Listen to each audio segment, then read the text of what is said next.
ilmu qiraat. Qiraat ialah cara bacaan ayat Al-Quran yang berbeza dari segi sebutan huruf, panjang pendek bacaan atau cara berhenti, tapi semuanya sahih dan datang daripada Nabi Muhammad sallallahu alaihi wasallam melalui sanad yang mutawatir. Hukum mempelajari qiraat ialah fardu kifayah, iaitu wajib ke atas sebahagian umat Islam dan menjadi fardu ain bagi mereka yang terlibat secara langsung seperti guru Al-Quran atau pelajar dalam bidang ini.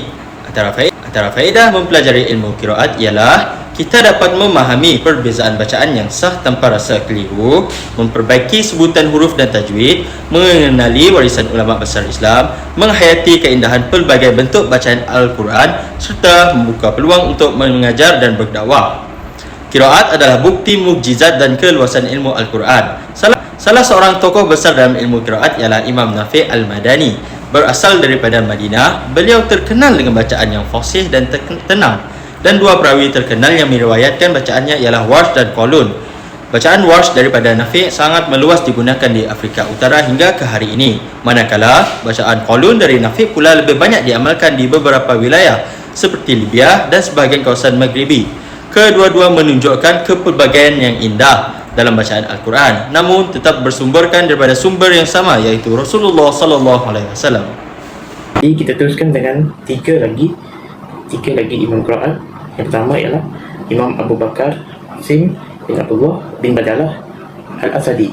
Perawinya ialah Hafs bin Sulaiman Al-Kufi dan Syu'bah bin Ayyash Al-Kufi.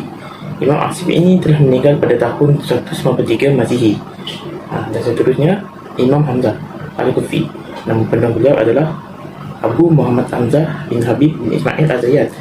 Perawinya ialah Khalaf bin Hisham bin Talib Al-Bazar dan Abu Isa Khalaf bin Khalid Al-Syaibani Al-Kufi. Jadi Imam Hamzah ini telah meninggal pada tahun 156 Hijrah. Dan yang terakhir adalah Imam Al-Kisai Al-Kufi. Nama penuh beliau ialah Abu Hasan Ali bin Hamzah bin Abdullah Al-Asadi. Dan perawinya ialah Abu Al-Harith dan Al-Duri, iaitu perawi kepada Imam Abu Amru Al-Asadi. Imam Ibn Amir, nama sebenar beliau adalah Abdullah bin Amir Al-Yahsabi. Lahirnya beliau pada tahun 21 Hijrah dan wafatnya beliau pada tahun 118 Hijrah. Mempunyai pelajar bernama Imam Hisham. Nama sebenar beliau adalah Hisham ibn Ammar dan wafat pada tahun 246 Hijrah. Dan bersamanya Imam Ibn Zakwan. Gelaran beliau adalah Abu Amru. Lahirnya beliau pada tahun 173 Hijrah dan wafat pada tahun 242 Hijrah. Seterusnya adalah Imam Ibn Kathir. Nama sebenar beliau adalah Abdullah bin Kathir bin Amru bin Abdullah. Lahir pada tahun 45 Hijrah dan wafat di Makkah pada tahun 120 Hijrah. Mempunyai pelajar bernama Imam Al-Bazzi, iaitu Ahmad bin Muhammad bin Abdullah Al-Bazzi. Lahir pada tahun 170 Hijrah dan wafat pada tahun 250 Hijrah. Bersamanya Imam Qunbul.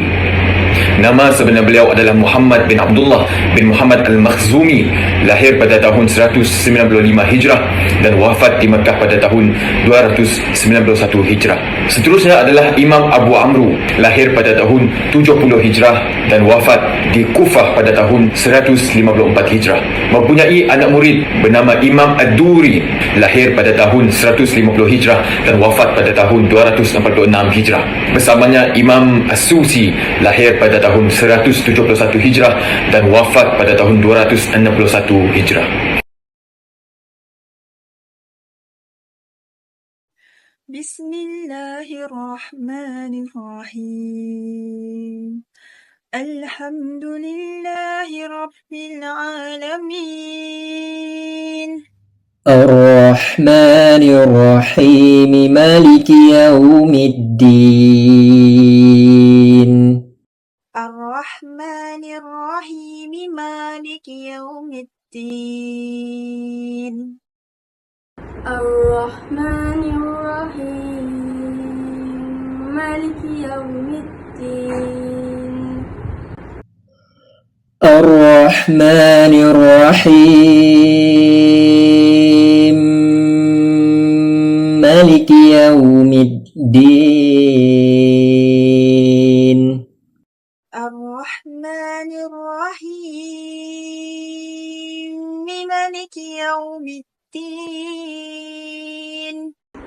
إياك نعبد وإياك نستعين اهدنا الصراط المستقيم اهدنا الصراط المستقيم اهدنا الصراط المستقيم صراط الذين أنعمت عليهم غير المغضوب عليهم ولا الضالين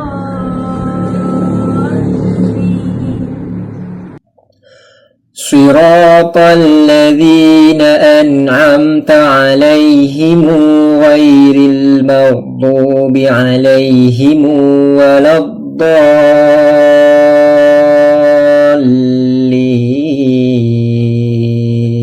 صراط الذين أنعمت عليهم غير المغضوب عليهم ولا الضالين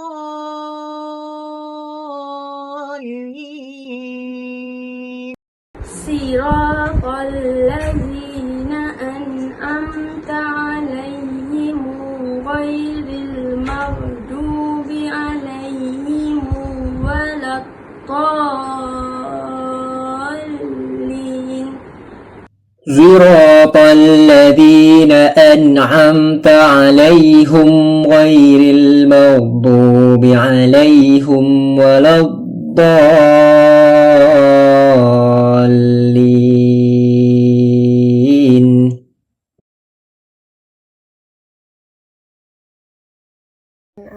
Bagian bacaan khalaf iaitu menghazafkan alif pada bahagian maliki akan menjadi maliki dan mendhamahkan bahagian alaihim kepada alaihum.